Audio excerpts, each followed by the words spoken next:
how intermittent fasting can affect gut microbes. Intermittent fasting is an eating window, most popular, that is 16-8, which is 8 hours we eat, for example, from 10 a.m. to 6 p.m., and then the rest of the time we are fasting. And with that, we are able to reset hormones, to reset insulin levels, to reset glucose levels, to also be able to boost your energy. A lot of things happen during fasting, but fasting can affect the gut microbes. And the gut microbiome is a really diverse ecosystem. Just think about a lot of microbes, many different types of microbes living in our digestive system. And our body is the environment that is gonna help those microbes to thrive, to feel good, to be diverse. The healthier our body, the more diverse and healthy our gut microbiome. So there are a lot of things that can affect the gut microbes, and the gut microbes is like a blueprint, like a fingerprint. Every person's body has a different type of microbiome. Different cultures have different microbiomes depending on what we eat, where we are from, our genes. That changes the microbiome, but definitely there are things out there that can change the gut microbes, like for example our diet, as I said, antibiotics or other medications, even the birth control pills. Like a lot of things out there can change the microbiome. Stress can change the microbiome, one of the main reasons for that. A lot of things.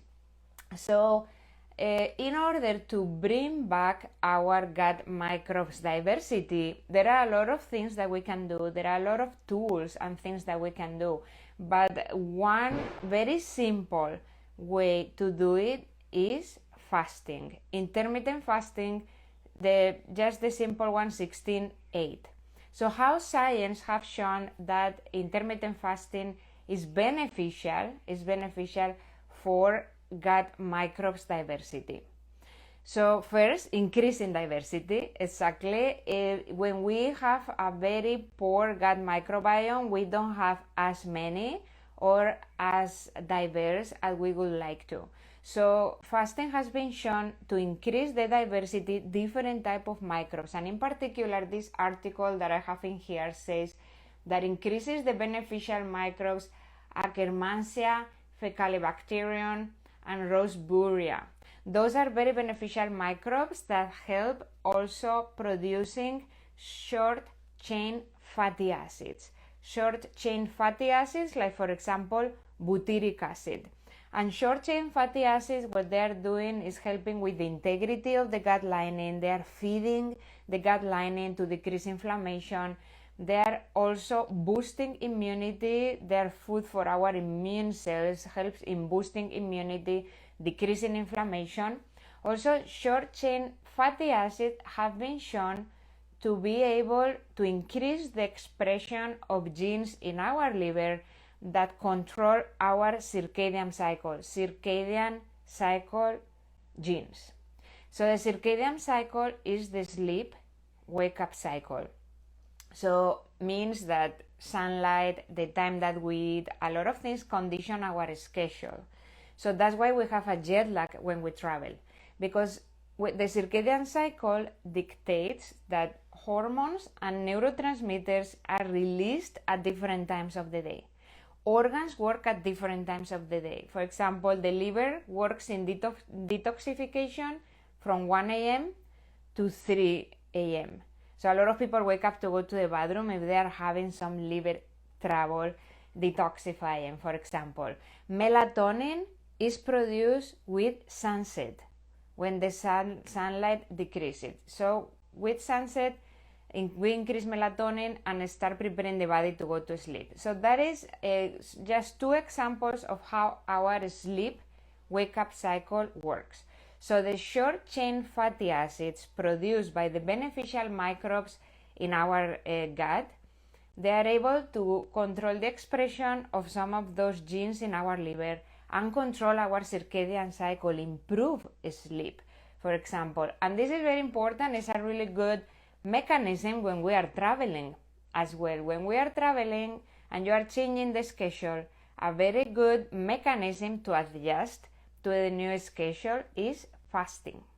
So if you are gonna be hours on a plane, try not to eat the plain food, but then try to fast, because that is a way for you to help you adjust to wherever you are gonna be. So sunlight and the time that you are gonna be eating is gonna help with that as well. But fasting will help you with that as well. And then so how also fasting can help our gut microbes. So gut microbes send signals also to the mitochondria that is in our mucosal cells. The mucosal cells, like for example the epithelial cells in our gut lining and the immune cells, they have mitochondria. The mitochondria is the organelle that produces energy, produces ATP. ATP is the energy coin of the body. Most of the things that we do in our body depend on ATP. The fact that I'm just talking to you right now, opening my mouth, we jump, we walk, everything depends on ATP. If we don't have enough ATP, our body crashes. We don't produce enough energy, and we don't burn fat either. So the gut microbes, beneficial gut microbes, send the signal to the mitochondria in your gut to help you use the fuel and produce more energy and burn fat. When we have a very poor microbiome, then our body is not going to be sending those signals, and that is why poor diversity of gut microbes in your gut has been also involved in weight gain. We don't send enough signals to say, hey, you have to accelerate your metabolism, you have to burn that fuel, and then you can also end up sluggish and tired. So the gut microbes send that signal. So the more diverse and the more beneficial microbes we have in the gut, the better if you are looking for also keeping a healthy weight and boost your energy. So gut dysbiosis, that's how it's called, or gut microbes imbalance can cause weight gain, can cause fatigue, can cause insomnia, because 80% of the serotonin is produced in your gut. You are not going to produce as much serotonin. You may feel moody. You are not able to control the circadian cycle. You don't produce enough short-chain fatty acids, so you can end up with inflammation. So basically, as you can see, gut microbes play a critical role on the way we feel. And intermittent fasting is a very cheap and a very simple tool that has been shown scientifically already in a lot of studies to help us in trying to bring the balance of the microbiome.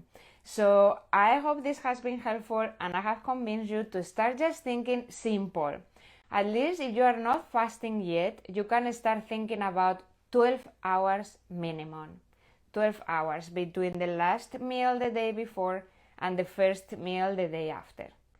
And then at some point, maybe you can push it to 15 hours, 16 hours. That's an ideal intermittent fasting time to help you with a lot of things that are going on probably in your body or in your gut microbes. So if you are a breakfast person, like I love my breakfast in the morning, I prefer to fast from an early dinner or late lunch to my breakfast. So just think it like that, 16 hours fasting during the night.